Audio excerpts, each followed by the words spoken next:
আসসালামু আলাইকুম ওরহমতুল্লাহি বারাকাতু। আজকে আমার দাদায় ভিডিও ছাড়তে চায় নাই, তারপরও আমি জোর করে ভিডিও ছেড়ে দিছি।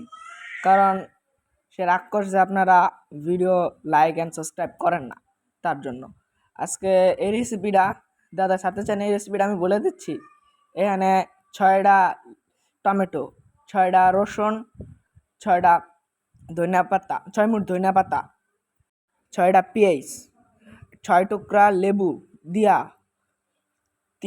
6 চিমটি বিট লবণ দিয়া, 6 চামচ সরষের তেল দিয়া, তেলে ভাজা হাতে ডলা দিয়া দাদা দেখেন কেমনে খাইতাছে। দেখে তো আমার নিজেরই লোভ হইতেছে। 6 জনে মিলে খাইছি।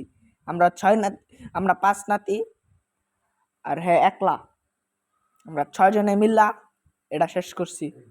এই গরমের আরাম, এই গরমে খাইবেন আর কইবেন আহ কি শান্তি।